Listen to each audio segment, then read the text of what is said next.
causará un daño irreparable en nuestros barrios, en nuestras fincas y que incluso acabará con nuestra forma de vida.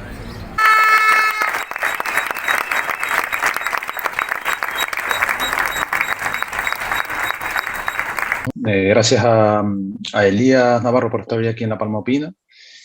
¿Quién es Elías Navarro? Elías Navarro es el portavoz de la plataforma de afectados por la carretera de la costa. Es licenciado en Derecho y actualmente es opositor a la judicatura.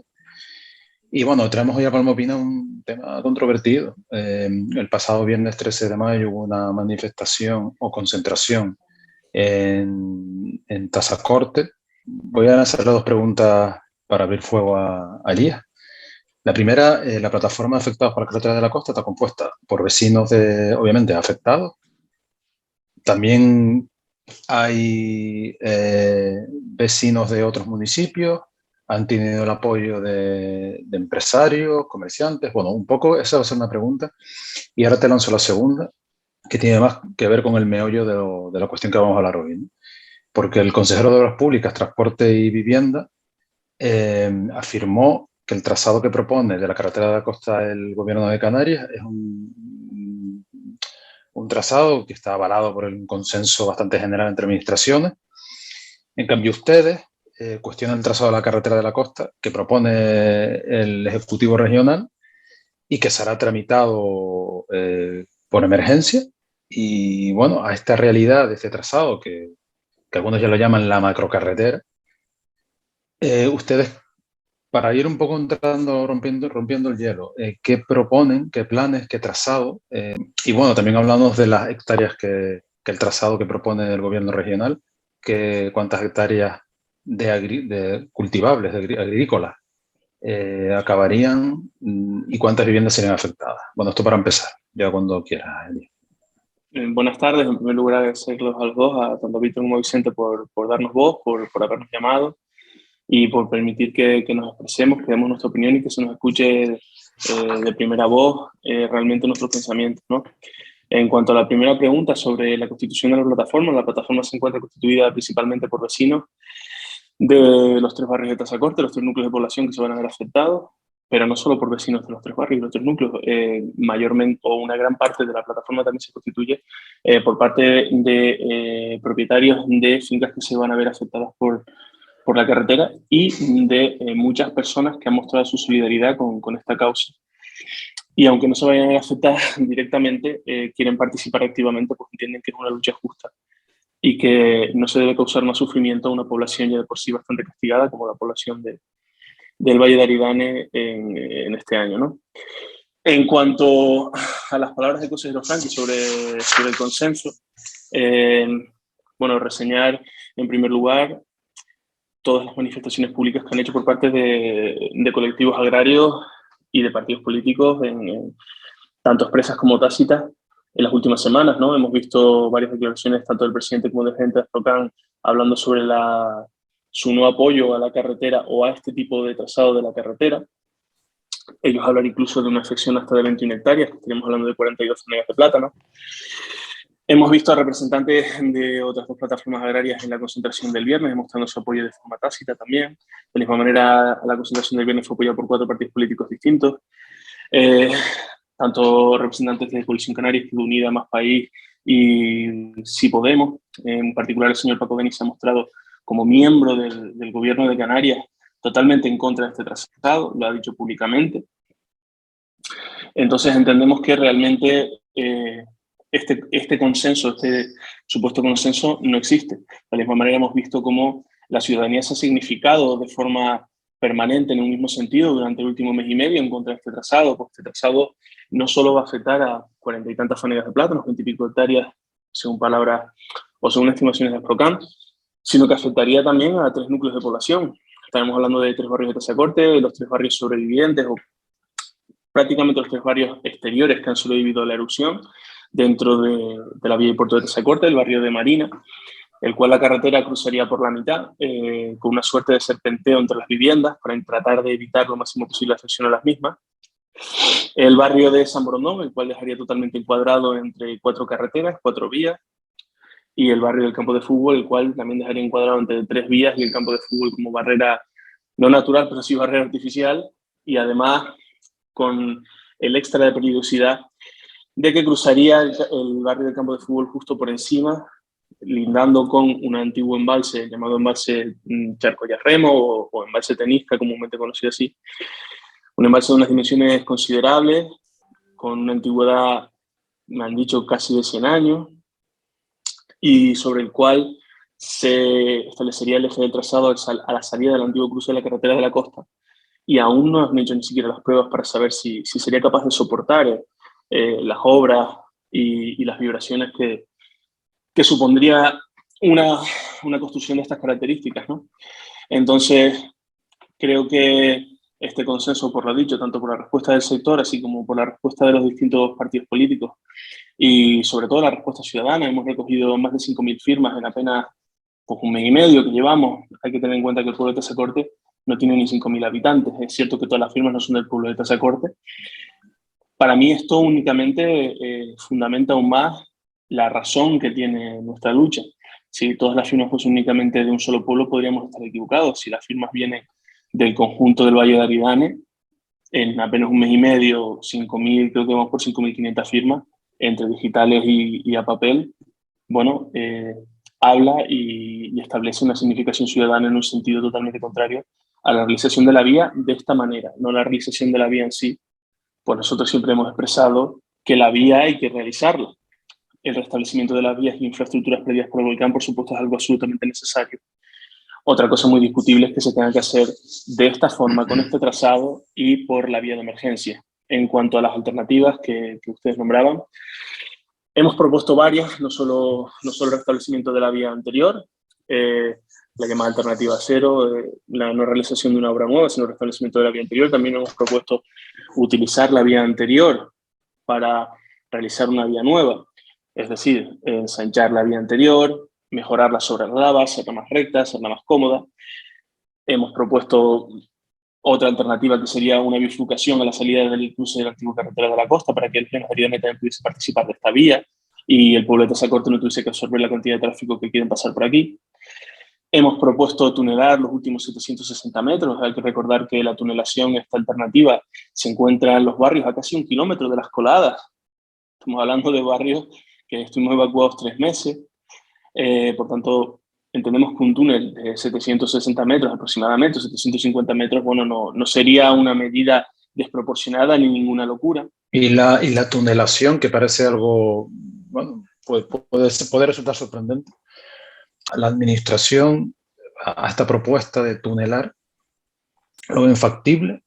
Esta es la única propuesta de todas las que hemos hecho que no nos han desechado sin dejar de fundamentar, porque de hecho hay varias propuestas más. Una implicaría pasar por debajo del barrio de San Borondón, causando una menor afección tanto a plataneras y sobre todo conservando los núcleos de población, que creo que es una cosa, un detalle y un requisito muy, muy delicado actualmente en la isla de La Palma.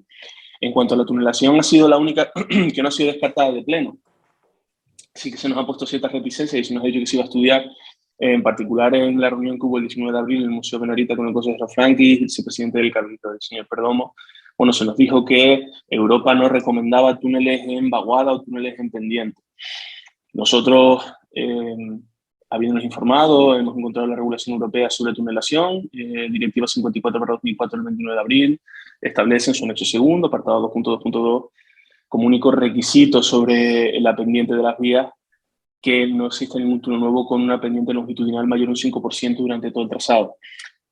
¿Qué pasa? Esto tiene su truco.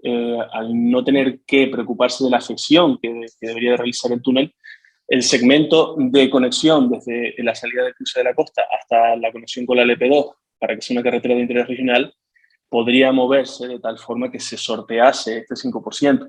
Es decir, no tendría que ser justo a la salida del cruce, justo a la rotonda de Marina. Podríamos hablar de salir un poco antes del cruce, enlazar más arriba, enlazar más abajo, al no tener que preocuparnos de la afección. Técnicamente sabemos que es posible y estamos esperando informes que lo reflejen. Por tanto, cuando nos dicen no es posible, bueno, hoy en día la posibilidad de informarse y la posibilidad de dar con profesionales que quieran colaborar, pues está al alcance del ciudadano. y a partir de ahí también tendremos nuestras herramientas de defensa, ¿no? Elías, el gobierno de Canarias anunció hace, no sé la fecha exacta, hace semanas, como un avance el que habían logrado el consenso, es la palabra, ¿no?, institucional. Es decir, tanto el Cabildo como los 3 ayuntamientos del Valle y el gobierno de Canarias, y por supuesto entiendo que el gobierno central, aunque aquí, bueno, financieramente está, pero básicamente son las administraciones canarias, para el trazado que, bueno, que no les gusta a ustedes, ¿no? Entonces me gustaría que comentaran qué representa para ustedes ese consenso institucional y el número de afectados. Yo no tengo el censo oficial del municipio de Tazacorte, no puedo decir cuántas personas viven en esos barrios. Sí que nos hemos enterado por parte de personas que trabajan en la administración local que estaríamos hablando seguramente de entre 600 y 700 personas, pero esto es una cifra muy abstracta, porque también hay muchas personas, yo vivo allí sin estar censado particularmente, y hay muchas personas que están rehaciendo su vida después de haberlo perdido todo, tanto en Todoque como en La Laguna, como en Las Manchas, en esta zona, ¿no? De hecho, la compañía de la plataforma Cecilia García iba a iniciar las obras de su casa en el último terreno que le sobrevivió del volcán, y ha tenido que paralizar las obras porque la carretera justo empieza sobre su terreno, ¿no? En cuanto al consenso, bueno, hemos visto que el consenso no es tal. Es decir, dentro del propio gobierno de Canarias hemos visto ya las manifestaciones del señor Paco Deni, mostrándose totalmente contrario a la realización de este trazado, lo ha hecho públicamente en la televisión canaria. Pudimos ver en la concentración del viernes a varios representantes de Coalición Canaria que votaron en un principio a favor de la realización del trazado, pero que viendo la afección real que va a tener y las particularidades y las alternativas que proponemos, creo, no quiero hablar por ellos, pero me parece, y según he hablado con algunas de las personas que se encuentran por responsabilidad del partido, por supuesto que ven necesaria la carretera, pero no ven necesario que se realice justo de esta manera. Hemos visto también representantes tanto de Izquierda Unida como de Más País, las concentraciones, hemos visto representantes de, le digo, 3 cooperativas agrarias distintas, en particular Asprocan se ha mostrado firmemente en contra de que la afección se dispare de esta forma. En cuanto a las cifras dadas por el gobierno de Canarias, por el consejero Franquis, en cuanto a la no afectación de viviendas, yo lo pongo seriamente en duda, la no afectación a viviendas, sinceramente. Tampoco creo que fuesen muchas las viviendas afectadas, es decir, tampoco quiero dar un mensaje extremadamente alarmista de que se vayan a destruir 10, 20 viviendas, pero yo sí creo que 2, 3, 4 viviendas que están en el barrio de Marina va a ser muy difícil por el ancho y las características de la vía que se salven, ¿no? Hay que ver en persona justo por donde quieren pasar la vía para entender lo que estoy diciendo. En cuanto a las cifras dadas por el gobierno de Canarias, las 3,2 hectáreas no es una cifra irreal, pero sí una cifra extremadamente sesgada. Esas 3,2 hectáreas únicamente se realizan contando sobre la zona afectada, multiplicando el ancho de la vía por el largo de la vía. Pero hay que multiplicar y que sumar también taludes, desvíos, cambios de sentido, futuros ramales, afectación indirecta, fincas que se van a expropiarse de forma completa, porque las vías las cruzará por la mitad y pedirán su expropiación forzosa, su expropiación completa de acuerdo con la ley de expropiación forzosa de 1954. Y esto va a disparar la afección a platanera, amén de todas aquellas fincas que queden a ambos lados de la vía, que dadas las características de la misma, la realización por parte de la vía sobre taludes y las alturas que va a alcanzar en ciertos puntos con los desniveles que tiene la zona, quedarían soterradas, no tendrían las horas de sol que deberían de tener y su producción se desplomaría también. En cuanto al número de familias afectadas a nivel agrícola, decenas. No sé la cifra exacta porque no conozco exactamente. Somos lo que se conoce comúnmente como selemineros, es decir, no hay grandes propietarios en el camino del trazado. Por tanto, somos muchos pequeños agricultores, muchas pequeñas familias que dependen de esa pequeña parcela, bien sea como ingreso principal, bien sea como ingreso extra, o bien sea como trabajo a efectos de arrendatario o parcero de una finca de plátano. O sea, entiendo por lo que dices y enlazando con lo que decía Vicente hace un rato del consenso, hay una noticia que publica el TIM el 5 de abril que habla ya de 1.500 firmas recogidas por los vecinos afectados y que el gobierno de Canarias afirma que va a redefinir el trazado, ¿no? Entonces, hoy es 22 de mayo, 5 de abril, ya ha pasado un mes y medio, En ese sentido, ¿ha habido algún tipo de progreso? Entiendo que no, porque el día 3 hubo una nueva concentración o manifestación. Un poco cuéntanos si ha habido algún... Pues claro, a la hora de decir vamos a redefinir un trazado, bueno, uno piensa que la presión popular o la presión social ha hecho su trabajo, ¿no? Claro, esto es para mí particularmente curioso, ¿no? Como la población, de forma, no se puede decir la totalidad, pero de forma casi mayoritaria se ha pronunciado en contra de la realización del trazado, que no de la vía. Y el Sí, gobierno de Canarias, claro, yo siempre quiero dejar esto claro, que no estamos en contra de la vía porque es algo que se nos achaca y se nos achaca y machaca. Esas son las palabras exactas que tenemos que utilizar. Pero vamos, que nadie está en contra de la realización de la vía. No ha sido capaz de modificar sobre todo la parte más conflictiva, que sería ese enlace desde la salida de la carretera de la costa hacia la LP2, ¿no? Que sería el enlace que cruzaría los barrios. En la declaración de emergencia, si podemos verla, lo pone claramente, más de la mitad de la vía discurriría sobre zona no afectada, es decir, estamos hablando de destruir más de la mitad zona, digamos, sana o que hubiese sobrevivido al volcán para la realización de una vía nueva. Nueva en palabras tanto del vicepresidente del Cabildo, Borja Perdomo, que lo ha dicho que no estaba en ningún plan insular, como palabras del consejero Franqui. Entonces, que la población se haya significado de esta manera, que las asociaciones del sector primario se haya pronunciado también de forma casi unánime, que las asociaciones de plataformas se hayan pronunciado también de forma prácticamente unánime en contra del trazado, y que gran parte del espectro político, tanto a nivel insular como a nivel regional, se esté pronunciando ya en contra del trazado y de al menos escuchar a los afectados y buscar alternativas, da la sensación de que la administración tiene una cierta pulsión autoritaria sobre la realización de la vía de esta forma. Y creo que esto es muy peligroso.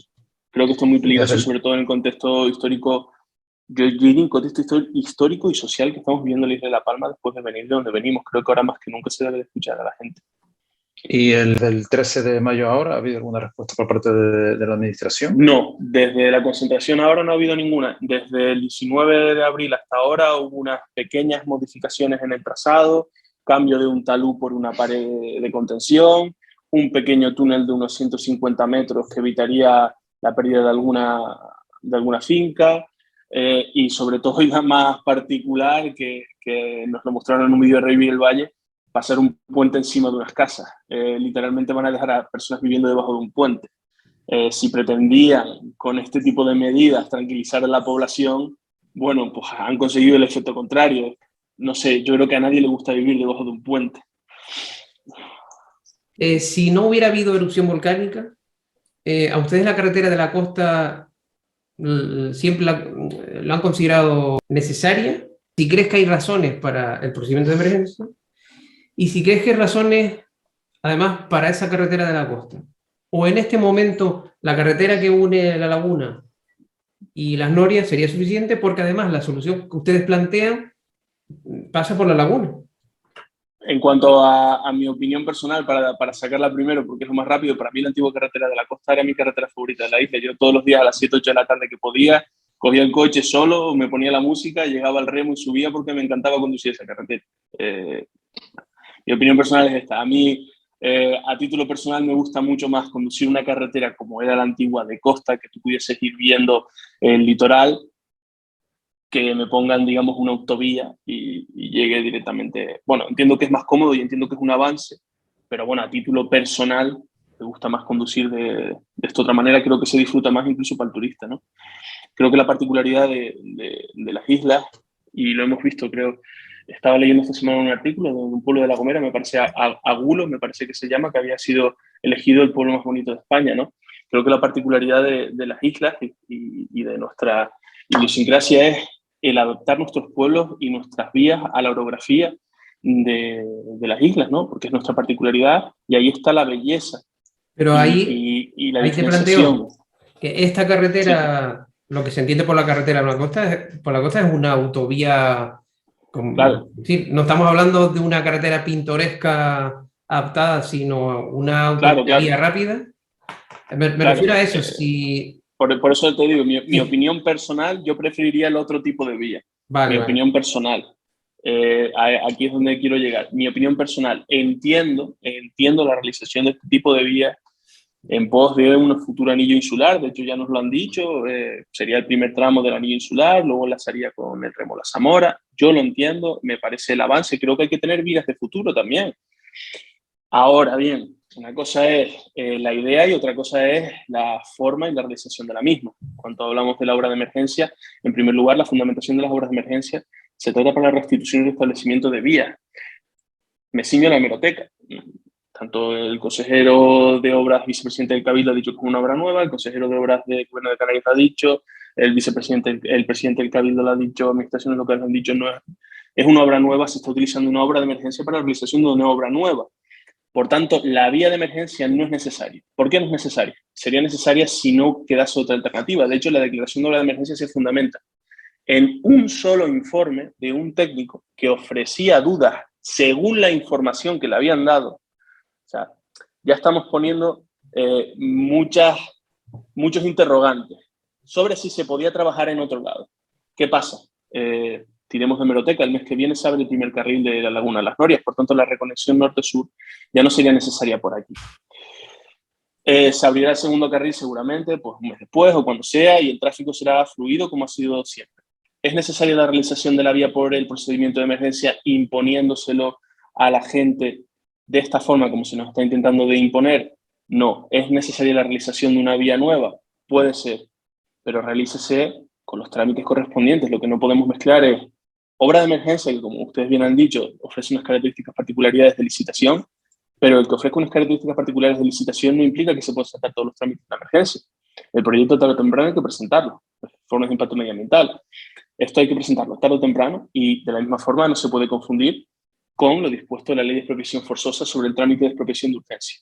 Aquí se está haciendo un totum revolutum de ambas cosas y realmente la Administración, a nivel legal, bueno, vemos que existen ciertos resquicios y ciertas lagunas, las cuales no creo que no se están estudiando bien. A nivel regional se ha sesgado mucho la información y nuestra opinión. Se ha dejado ver o se ha dejado entrever que estamos en contra de la vía, se ha dejado ver o se ha dejado entrever que nuestras propuestas son una locura. De hecho, en la televisión regional se nos hacía una entrevista, la compañera Cecilia el otro día, y se le decía que qué locura era tunelar debajo de la lava. O sea, nosotros no estamos pidiendo tunelar debajo de la lava, de hecho los barrios están a casi 1 kilómetro de la lava. Tirando hemeroteca, yo no sé si fue el consejero Franqui, ahí no quiero meter la pata, que decía que esa vía iba a soportar una circulación de 20.000 vehículos al día. Entonces, claro, yo cuando vi ese dato flipé un poco porque Porque a eso es ver, una obviamente, previsión sí, pero con el demasiado futuro. al alza, sí, no sé. Y la pregunta que nos hacen muchos palmeros es, este tipo de infraestructuras, que vaya por delante, que hay que atravesar las comunicaciones por tierra, ¿no? Las carreteras, sí o sí, o sea, ver dónde están las manchas ahora, que está tan cerca y ahora está tan lejos, pues, o sea, todo hay que restituirlo en la medida de lo posible, no como antes, pero casi. Porque es que a mí lo de los 20.000 vehículos me quedé Nosotros también, flipado. en relación a lo que decía Vicente en un primer momento sobre la reestructuración de la antigua vía, para la realización de esta nueva vía se necesita un ancho de 16 metros. De 16 metros entre carretera y vía servicio. Ya la antigua vía era una vía relativamente amplia y no habría que ampliar tanto, no habría que ensanchar tanto para llegar a estos 16 metros.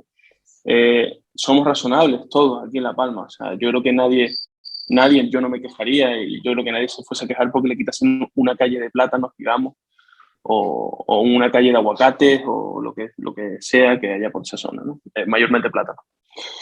En cuanto a los 20.000 vehículos, yo creo que es un dato de la misma forma muy sesgado. A nosotros nos han explicado que esos 20.000 vehículos vienen dados de la suma de 5 carreteras que quieren diluir todo el tráfico a través de esta. ¿Qué pasa? El tráfico de esas 5 carreteras debería ser el tráfico completo durante todo su trazado que pasase siempre por esta vía. Esto, bueno, digamos que una persona que vive en Las Manchas, cuando se reabra el cruce de la Laguna de las Norias, es una de las vías que se incluiría aquí, son las vías destruidas que nos hablaban para acceder a las manchas. No va a querer ni va a tener que bajar a Tazacorte para luego subir de nuevo a las manchas, porque es mucho más cómodo acceder directamente por el antiguo cruce, bien sea desde el Paso o bien sea subiendo desde los antiguos cruces de la laguna hacia arriba, ¿no? Partiendo de ahí, lo dicho, en cuanto al anillo insular, la realización de nuevas infraestructuras, es debatible sobre si es necesario hacerlo de esta forma, ¿no? Sobre el impacto medioambiental que tendría, sobre las características de la isla, la orografía de la misma. Yo he dado mi opinión personal antes. A pesar del procedimiento de emergencia que se está utilizando para este proyecto, a ustedes como afectados les queda todavía todas las posibilidades, ¿no? En vía administrativa, en vía judicial y la calle, el gritar, hacerse oír, ¿no? Y buscar Sí. apoyos en la sociedad. En cuanto a la vía judicial y administrativa, de hecho hay un amplio abanico de acción tan grande porque se han hecho las cosas de la administración tan mal, literalmente se han hecho las cosas de la administración tan mal que tenemos un amplio abanico de herramientas de cómo atacar esta obra de emergencia, ¿no? Hay que tener en cuenta, y este dato es particularmente revelador, que el volcán destruyó sobre 73.000 metros de carretera en todo el valle, 73.000. En la declaración de obra de emergencia habla de que esta vía fuera del terreno afectado va a destruir 85.000. Es decir, para la realización de una vía se destruiría más terreno que todas las vías destruidas por el volcán. Para la realización de una vía. Esclarecedor. Y si nos unimos a los datos, esclarecedor. Y según los datos de Asprocan estaríamos hablando del triple, porque 21 hectáreas serían sobre los 210.000 metros.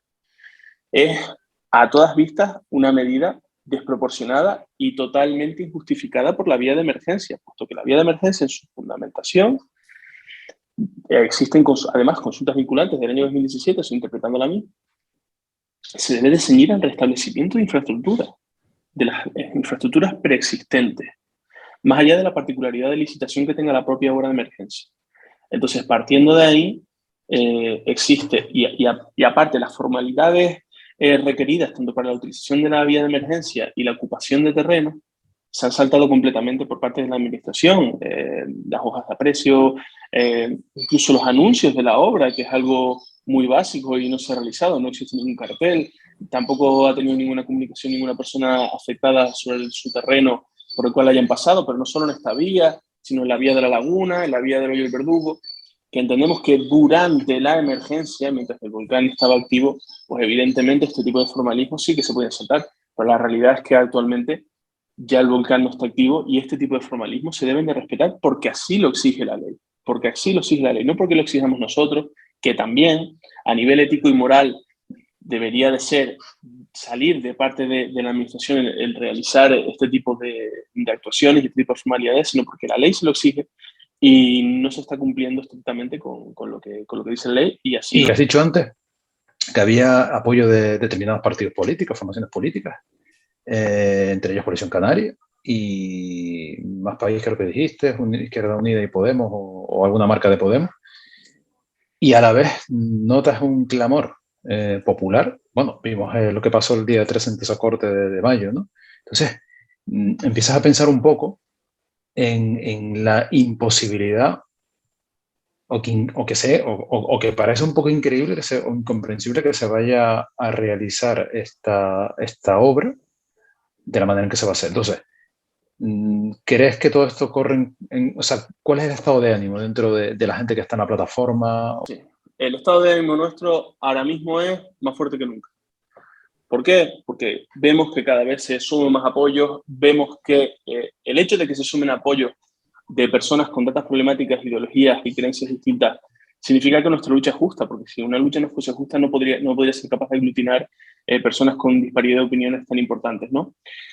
Sabemos además, a mí personalmente se me ha comunicado por parte de representantes electos de los partidos que supuestamente siguen a favor de esta vía, que existe disidencia dentro de los partidos. Hay algo que se llama disciplina de partido, yo lo entiendo, comprendo el juego político, pero también les pediría, sobre todo a aquellos que están en puestos de responsabilidad, en auténticos puestos de responsabilidad, que saben la barbarie, y permítame la expresión, que quieren hacerle al pueblo de Tazacorte, sus barrios, que den un pasito adelante, aunque sea internamente.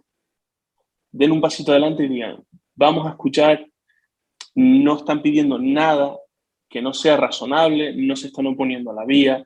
Aquí hemos siempre tenido una actitud conciliadora de tender puentes. De hecho, siempre invitamos a participar en reuniones, no solo a las distintas plataformas, iniciativas, colectivos, sector agrario, sino que siempre hablamos de tender puentes con la administración. Hemos visto que particularmente con alguna administración local es imposible. No entendemos el porqué, pero... Toda la radiografía que nos ha hecho es de que, bueno, es una impresión, que parece que el Ejecutivo va a tirar para adelante con esto, si puede, pero no hay tanto consenso como el que se presume o el que se...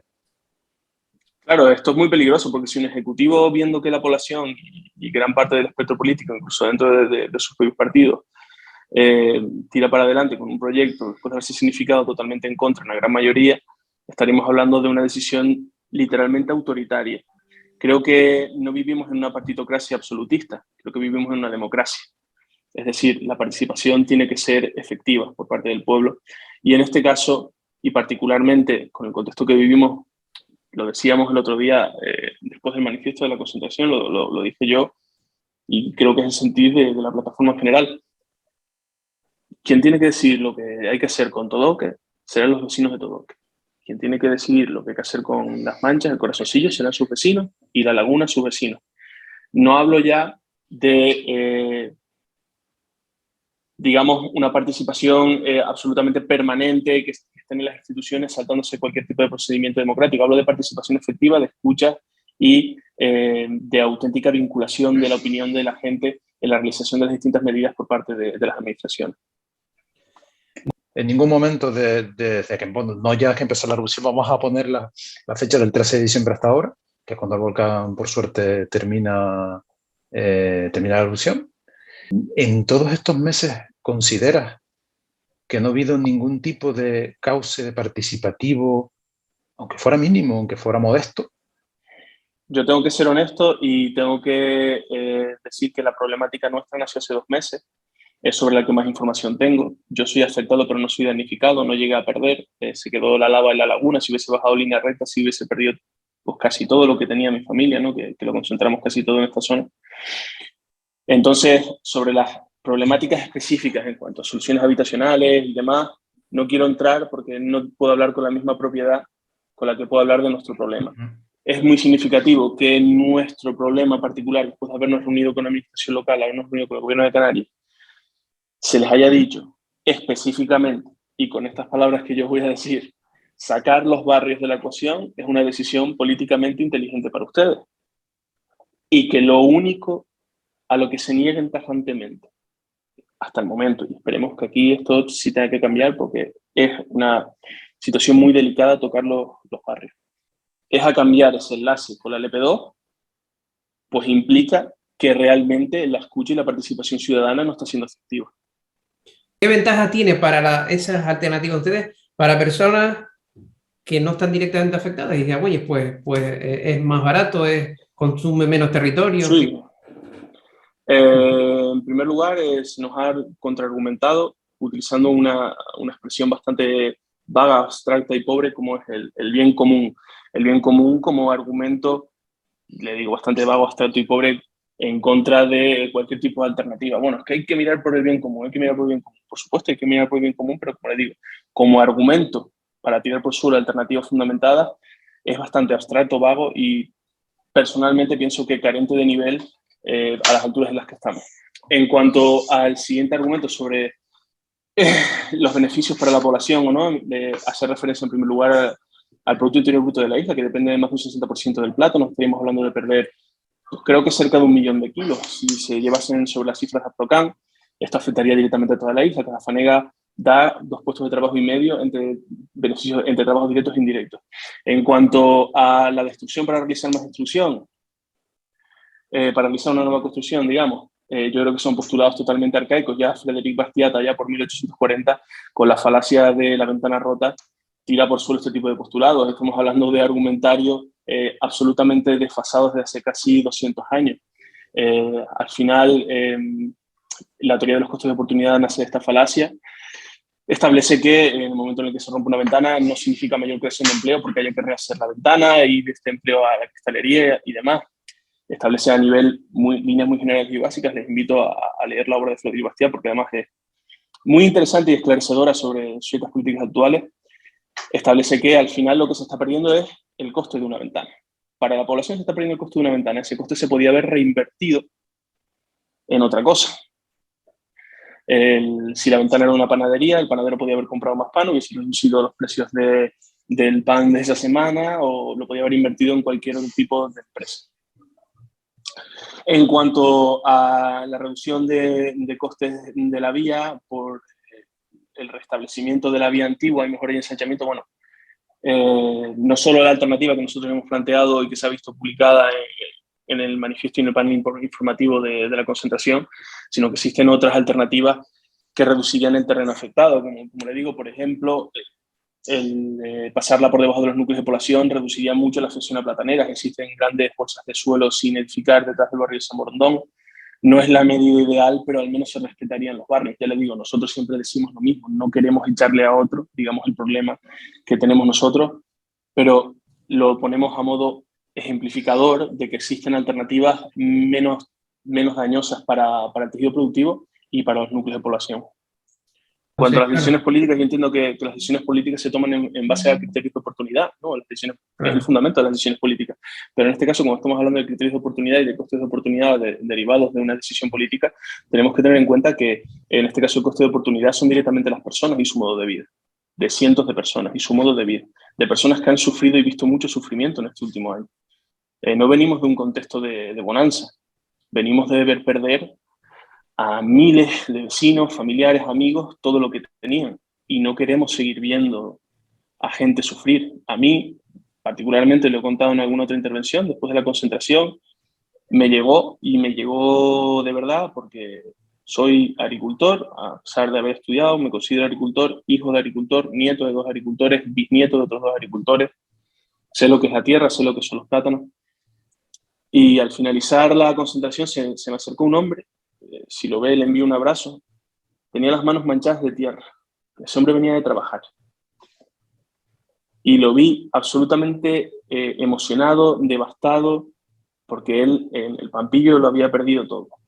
Entonces, yo lo que no entiendo es cómo la administración quiere seguir poniendo a decenas de personas en esa situación, porque va a ser la situación en la que nos van a poner.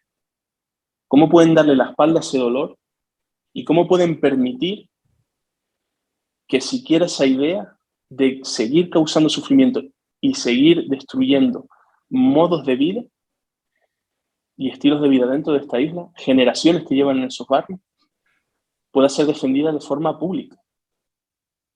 Y de forma como se ha hecho por algunos partidos, incluso unánime.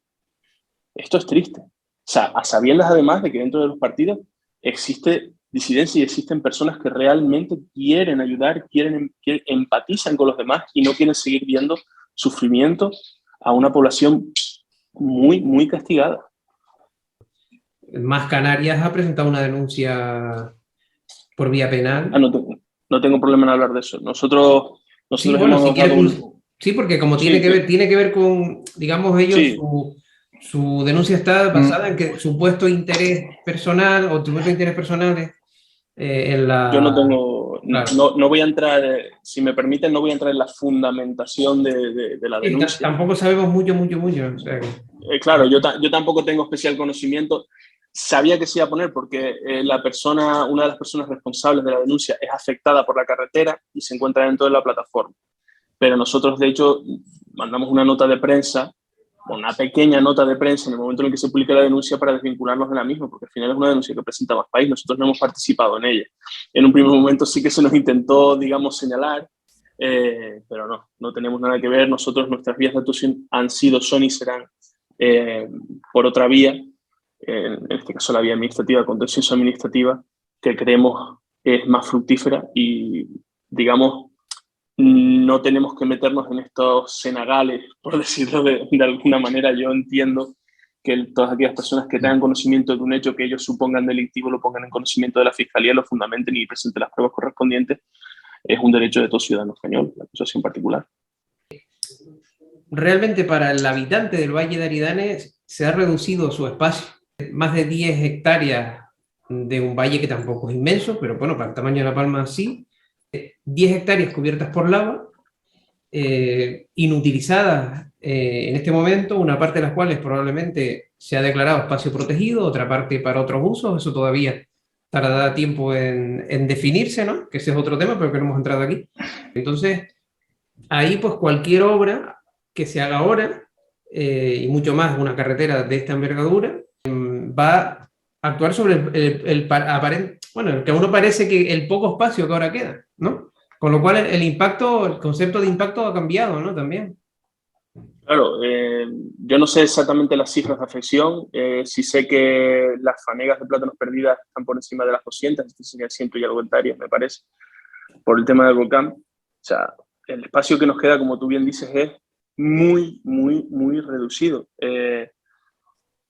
Y si lo poco que nos queda nos lo quitan, ya no hablo, que creo que sí, que es lo más importante desde un punto de vista humano. Desde un punto de vista humano, yo repito y reitero, y no me he cansado de decirlo, esto es un volcán contra el que sí podemos luchar, contra la lava no podíamos luchar, no nos podíamos poner delante, no había forma de apagar ese volcán, pero ahora sí podemos luchar contra este nuevo volcán, como ha denominado una compañera mía, Cecilia, este nuevo volcán de traje y corbata, ¿no? Y estas nuevas coladas de asfalto.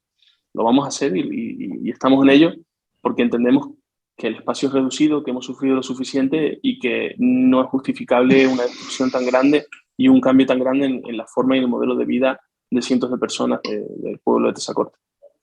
Una reflexión final, después de todo lo que has dicho, esta charla, pues adelante. Yo siempre suelo hacer la misma reflexión porque creo que realmente es la más clarificadora del sufrimiento que nos quieren hacer vivir. Y es que recordemos hace 4 o 5 meses todas aquellas personas que veían bajar ese monstruo rojo incandescente hacia sus viviendas, de sus fincas, los veíamos destrozados, veíamos muchas personas. Yo, por supuesto, todos los días pendientes de por dónde iría o por dónde no iría la colada, esa situación de angustia la estamos volviendo a vivir ahora. Yo todos los días recibo llamadas, o prácticamente todos los días recibo llamadas de vecinos, porque he visto una pala, porque he visto una maquinaria, porque han venido los ingenieros, porque han medido. Yo creo que ya hemos sufrido bastante. Y creo que el conjunto de la población del Valle de Aridane en su gran mayoría se ha significado en contra de esto y ha mostrado su solidaridad por esto mismo, porque no quieren ver más sufrimiento, porque no quieren ver a otra persona más pasar por lo que ya han pasado miles de personas en el valle. De la misma manera, por eso siempre invito a todos aquellos representantes políticos, que sé que son muchos, que no están de acuerdo realmente con esto, a tender puentes, a formar diálogos con nosotros y a buscar una solución que sea beneficiosa para todos, sea beneficiosa para este proyecto que ellos quieren hacer, que podemos debatir sobre si es mejor o peor, y sea beneficiosa sobre todo para el conjunto de la población y para las personas, para estas cientos de personas que se van a quedar en una situación de vulnerabilidad y necesidad importante si la obra se realiza de esta forma y les van a causar un sufrimiento y una angustia irreparable. Estamos permanentemente hablando de todas las situaciones y realidades que ha dejado este volcán, que por suerte terminó hace muchos meses, pero que no ha terminado para muchas personas en desolación. Bueno, en fin, creo que merecen ser escuchados. Y para nosotros es muy importante y les agradecemos enormemente que nos den voz de primera mano y nos puedan escuchar. De verdad, muchas gracias.